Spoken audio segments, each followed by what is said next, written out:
FIFA 2018 যে মাঠগুলোতে গড়াবে বিশ্বকাপ football, এর একটিতে পাওয়া গিয়েছিল তাজা বোমাও। দেখুন বিস্তারিত। সবাইকে গল্পকথা ইউটিউব চ্যানেলে স্বাগতম। আমাদের চ্যানেলে সাবস্ক্রাইব করেছেন কি?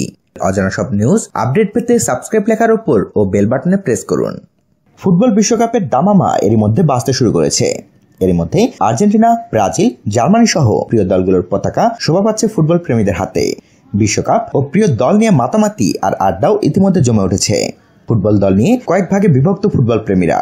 তাদের যুদ্ধ ছাড়িয়ে যায় মাঠের ফুটবলকেও।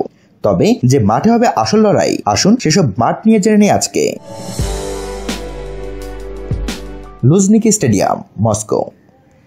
রাশিয়ার লুঝনিকি স্টেডিয়াম নয়নাভিরাম এ সবুজ মাঠেই অনুষ্ঠিত হবে বিশ্বকাপের উদ্বোধনী ম্যাচ।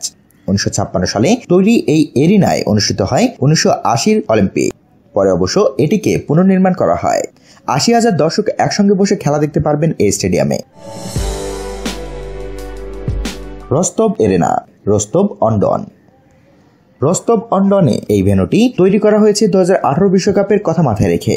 এর ধারণ ক্ষমতা 45,000। এই স্টেডিয়ামটি তৈরির সময় দ্বিতীয় বিশ্বযুদ্ধের বেশ কয়েকটি তাজা বোমা উদ্ধার করা হয়। Central stadium, ইয়েকাটেরিনবুর্গ।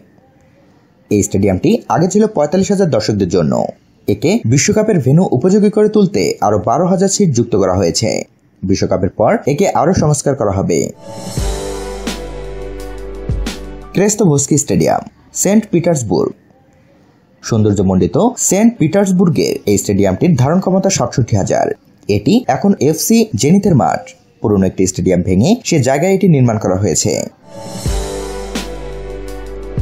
Kazan arena, Kazan. Vladimir Putin নিজে এই স্টেডিয়ামের ভিত্তিপ্রস্তর স্থাপন করেন। 45,000 দর্শক ধারণ ক্ষমতা সম্পন্ন এই স্টেডিয়ামটি রুবিন কাজান ক্লাবের home ground.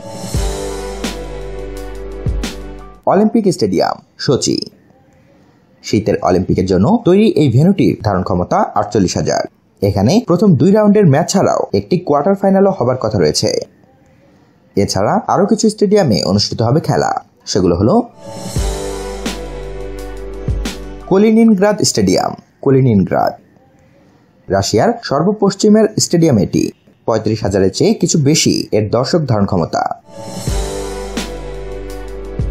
Nizhny Novgorod stadium, Nizhny নভগোরদ।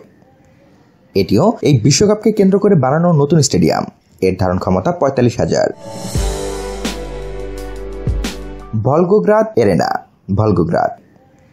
এই ভলগোগ্রাদেরই আগের নাম ছিল স্টালিনগ্রাদ। দ্বিতীয় বিশ্বযুদ্ধে রাশিয়ার বিজয়ের সাক্ষী এই শহরে তৈরি এই স্টেডিয়ামটি ভলগা নদীর তীরে অবস্থিত। ধারণ ক্ষমতা 35,000-এর কিছু বেশি। মর্ডোভিয়া এরেনা, সারানস্ক। 35,000 দর্শক ধারণ ক্ষমতার এই স্টেডিয়ামটি স্থানীয় তৃতীয় বিভাগের ক্লাব মর্ডোভিয়া সারানস্কের home ground. Cosmos arena, Samara. এই স্টেডিয়ামটি হওয়ার কথা ছিল ভলগা নদীর একটি দ্বীপে, কিন্তু সেই দ্বীপে যেতে কোনো সেতু না থাকায় এটিকে সামারায় নিয়ে আসা হয়েছে। এর ধারণ ক্ষমতা 45,000। Spartak stadium, Moscow. স্পার্টাক স্টেডিয়ামটিও লুঝনিকি স্টেডিয়ামের মতো মস্কো শহরে অবস্থিত। 2014 সালে অভিষেক হওয়া এই স্টেডিয়ামের ধারণ ক্ষমতা 42,000। বন্ধুরা, এবারে রাশিয়া বিশ্বকাপের স্টেডিয়ামগুলির মধ্যে রস্তভ অন ডন স্টেডিয়ামটি তৈরির সময় নাকি দ্বিতীয় বিশ্বযুদ্ধের বেশ কয়েকটি তাজা বোমাও পাওয়া গিয়েছিল। অনেকটা বিস্ময়ের ব্যাপার, তাই না?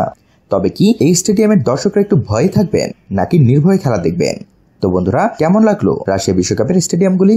আর এদের মধ্যে কোন স্টেডিয়ামটি আপনার সবচেয়ে বেশি ভালো লাগলো তা জানিয়ে কমেন্ট করুন আমাদের কমেন্ট বক্সে।